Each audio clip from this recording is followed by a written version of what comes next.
Hello everyone, welcome back to another video. So right now our application has hooks, it has states, it has side effects and refs. But if you take a look at the code base, everything looks like it's all in one file. And honestly, it looks like it's from the 1990s. So what we want to do in this video is two things. Number one, we want to modularize and have a good organization for all of our files and our folders. And so this will help us to do importing a lot easier in the next videos.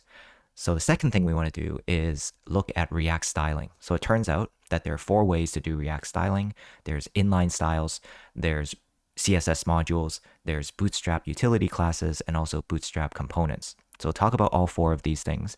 And the reason why we're talking about it here is we want our code to be nicely organized when we do something a little bit more advanced like routing in the next video. So let's start by cleaning up our code. So here's how our app looks like right now. This gives us a little bit of a high-level view. So app is the top level of our hierarchy. So the app is going to use the header, the footer, and the main. So the main calls on the person card. The main also uses useFetchRandomUser, which is a custom hook that we wrote that involves type person. So typically how we modularize in terms of folders is most developers would keep track of 4 things. First, the hooks and the components, as well as the models. So in the models folder, this is where all of our type definitions, enums, and everything are going to go. The hooks are the custom hooks that we write, and then the components are basically the components that make up our application. So the first thing we'll do is let's take care of type person. I'm going to copy this code into our models, and let's create a new file in models called persontype.tsx. And we're going to simply export this. So from now on, whenever we need this person type, we're going to import it into the modules that we're going to be using. Next, let's deal with fetch random user. So I'm going to copy that into our hooks folder, and let's create a file called useFetchRandomUser.tsx. Now here, we're going to have to import useState, useEffect, as well as useRef. I'm also going to import person from the person type file.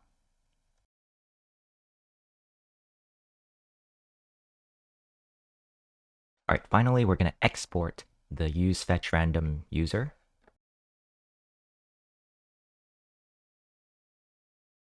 And basically this process is to take all the functions that we have in our app.tsx and to modularize them into its own separate file. So I'm going to do that right now with header, footer, main, as well as person card.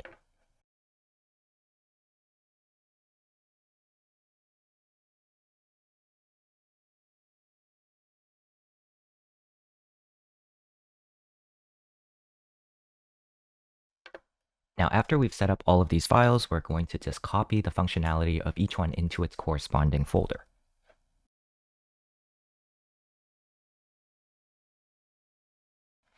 Of course, along the way, we might have to do certain imports into each one of these files.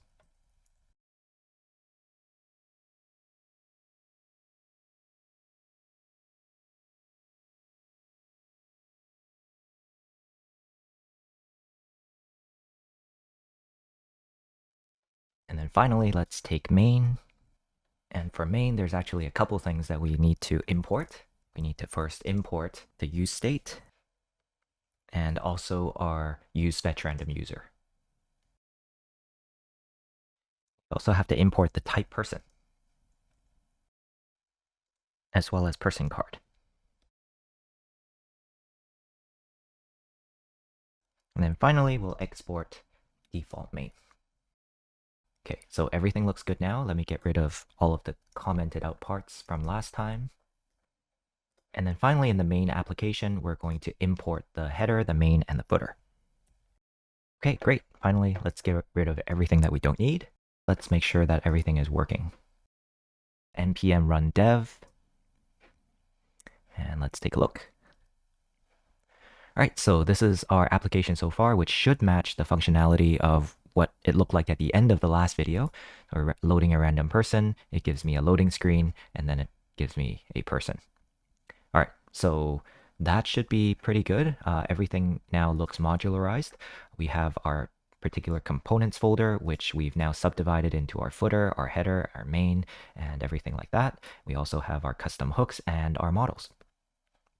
Now, before we continue, I just want to note a couple of things.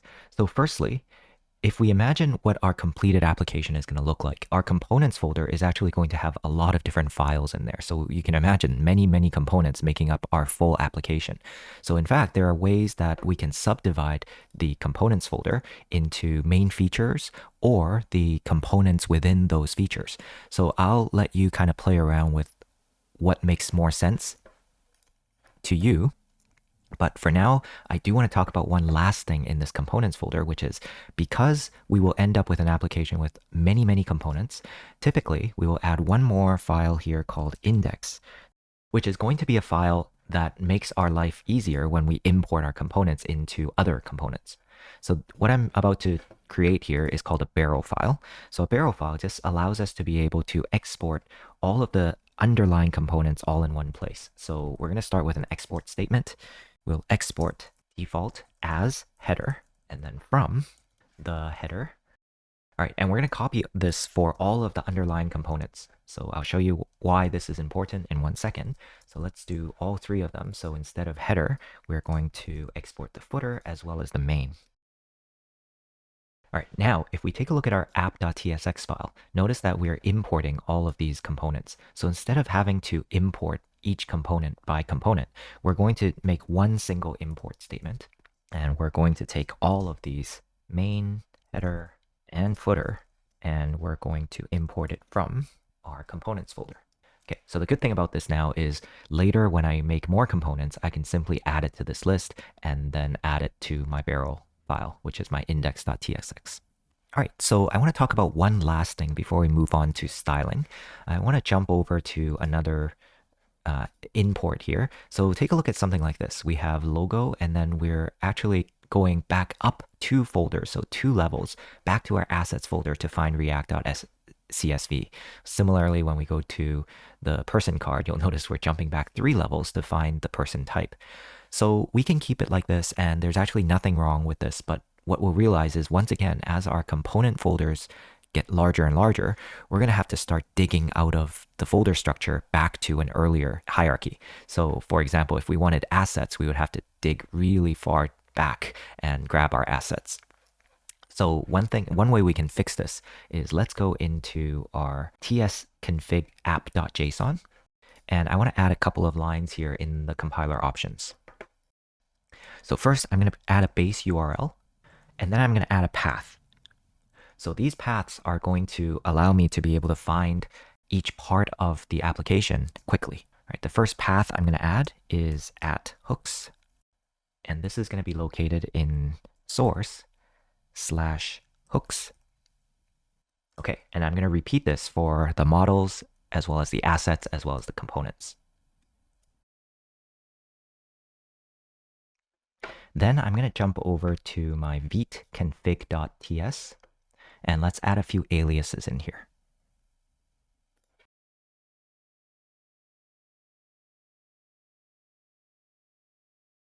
All right, great. So with those 2 configurations set, we can now go back to our person card, and instead of writing models, we can just say from the models folder, I want to grab the person type. And similarly, we can go back to main, and instead of all these digging out of the folder structure, we can just say @hooks, and then we can say @models, and so forth.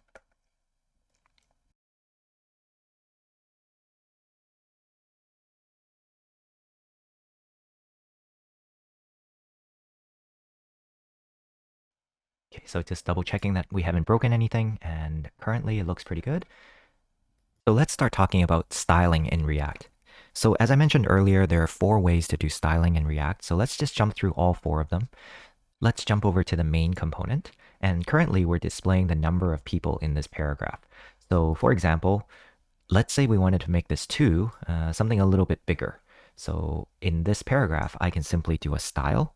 Now I do want to stress that TSX is a different language. So when we do the style attribute, we're actually not following CSS. So for example, if we wanted to make the color to be blue, notice the different syntax. We're doing a comma. And if we wanted to apply something like font size, Notice the camel case. So it's not font dash size, it's font size in camel case. And also notice that we have a double quote here. So let's make it 2em.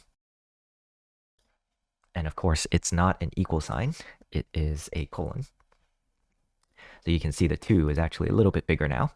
We're probably not going to do much inline style unless this is for debugging or you just very quickly wanted to see what the style looked like. So I'm just going to comment this out because we probably won't need this for the future.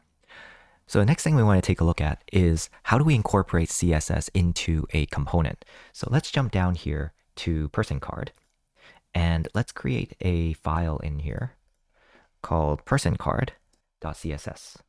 Now let's say in the personcard.css, I want to create a class called logo. And our logo is going to have a border of 1 pixel and we'll have it solid red. All right, now if you remember a discussion that we had earlier, we already had a class called logo in which we made things kind of spin in this way. So this class right here that you're looking at is actually logo. So let's say I have this in my CSS file and in my person card, I'm going to import personcard.css. And let's say at the very top, I'm going to have a, well, let's just do a span. And then we'll have a class name equal logo. All right, so now you can take a look. We added the span tag that prints out hello, but what happened to our logo? Our logo also took on the same style. Now this clearly is not the functionality that I want because the way that I read this, it specifically says that it's person card that this style should be applied to. But unfortunately, any style that we create is going to be automatically global. So the way to get around this is we're going to use CSS modules in React. So let's come back over here and instead of doing import personcard.css, we're going to import a style associated with a module. So the first thing we'll do is let's actually come over to this file and let's rename it to personcard.module.css. And then in the person card, instead of importing that CSS, we'll import style from the module. Okay, now instead of directly applying the class name logo to it, we'll now apply styles dot and then whatever the class is that we want. Now when we take a look, our class is only applied to the component where we've defined the style. The logo border is now no longer applied to the spinning logo that we have in our header.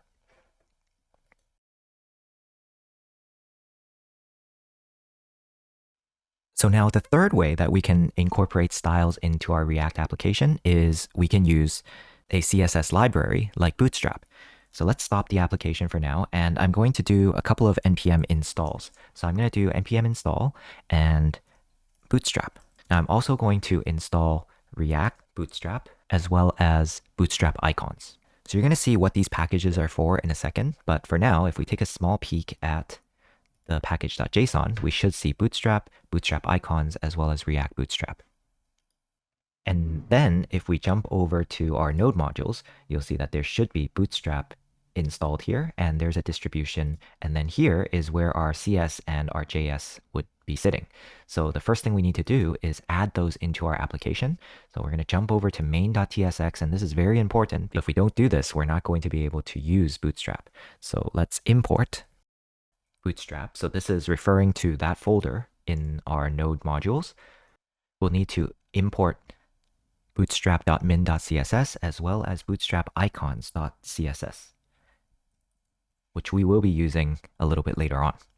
So if we look at our main component, currently we have a button that looks pretty default. So what I want to do is apply some of the Bootstrap utility classes so that it looks a little bit better. So after this on click, I'm going to give it a class name. And these are the class names from the utility classes for Bootstrap. So btn, and then we'll btn primary. Okay, so now our button, well, we'll have to run it first.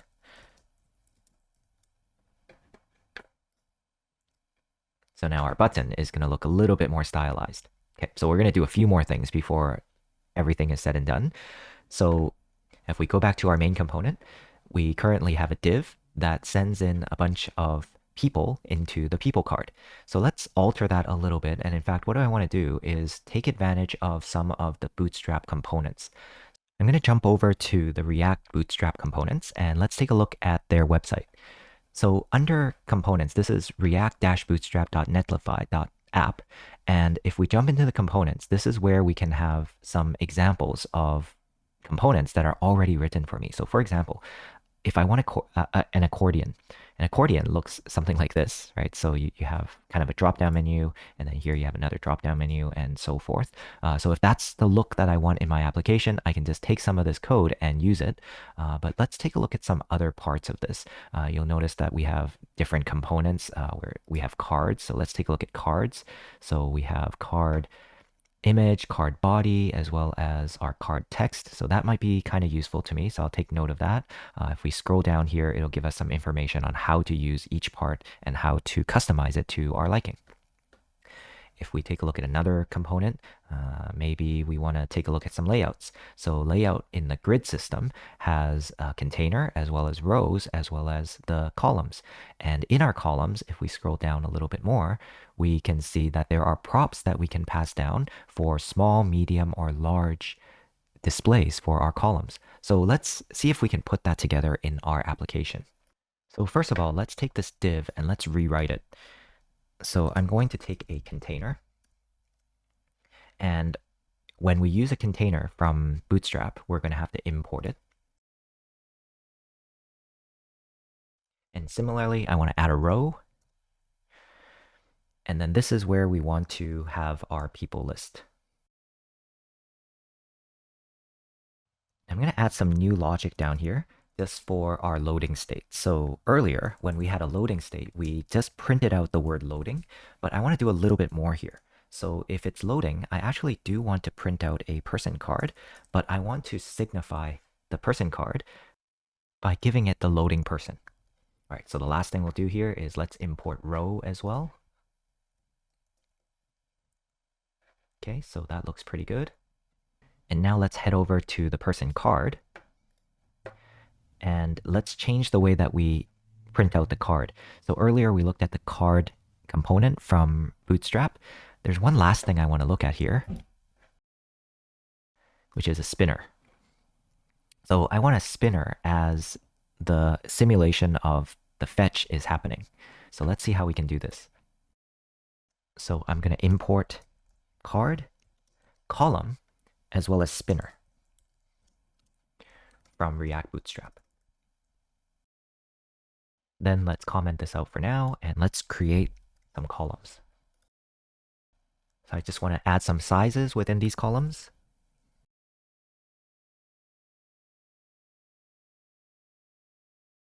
Now let's start with the person ID being -1. So the loading person that we had before had the person ID equals to -1. Right? So if this is the case, then I just want to create a div that has that spinner inside. Otherwise, let's just print out a regular card. Okay, so let's take a look at what we currently have. So basically, I've added the container with a bunch of rows and a bunch of columns now. So the columns are going to resize as our window resizes, hopefully. So let's take a look. We load a random person. Okay, now we have the card with the image at the top, and then we have the name. So we just print out the name, and then in the footer, we have our heart. Okay, so this is the thing that we can click on, and we can fave the person. And then if we do this, we can fave the different people as well. And right now, if we resize, we should be able to see the different sizes pop up. Okay, great. So let's add one more functionality to this. And we're going to head over to our main. And we want to provide a function so that we can delete a user within the component of the person card. So under toggle fave, let's create a new function.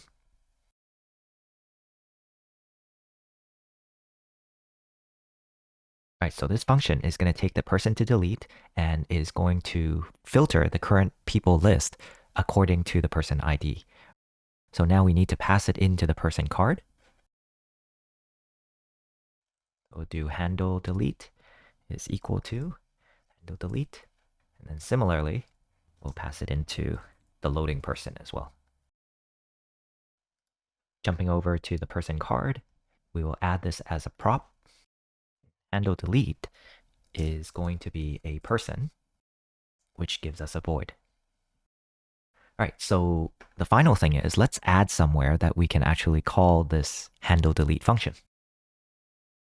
So after the footer, we'll create an icon. So this I tag is actually referring to the Bootstrap icon. So we'll create a class name. And coming back to main, I should call this a function instead of a const. Okay, so let's see if this works. So we're going to load the random person. And now we can see that there is a kind of an icon that is coming from the person card. So this by X circle fill kind of looks like this. And when we click on it, the person should disappear. So we'll load the person, we'll load the person, we'll load the person, and the person that we want to delete, we'll click on it, and that should be able to delete it. So once again, the function call is to handle person delete. It sends in whatever the person card person is, and the actual execution is going to be in main.tsx. So we're going to take the person to delete, and then we're going to filter it against our people list, which is going to cause it a re-render. And so that's what you're seeing as an update. All right, so one last thing that I want to do here is I want to make this icon look a little bit better. So let's try to put it kind of up somewhere that we can actually interact with it. So let's come back to this person card module.css, and I don't want logo anymore. Instead, let's add some CSS to this. So make a class called delete icon, and we'll basically reposition everything and add some interactivity. All right, now in person card, we're going to now import the module, and then let's apply it to the style for the delete button.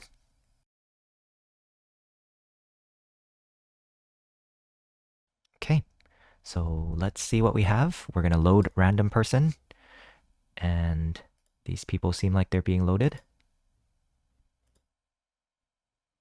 All right, so when we delete, everything looks good. So that's all I have for this video. In our next video, we're going to talk about more advanced features in React, such as routing and more fetching. And we're going to make our application a little bit more smooth and a little bit more functional. So I'll see you in the next video. Thank you for watching. I'll see you next time.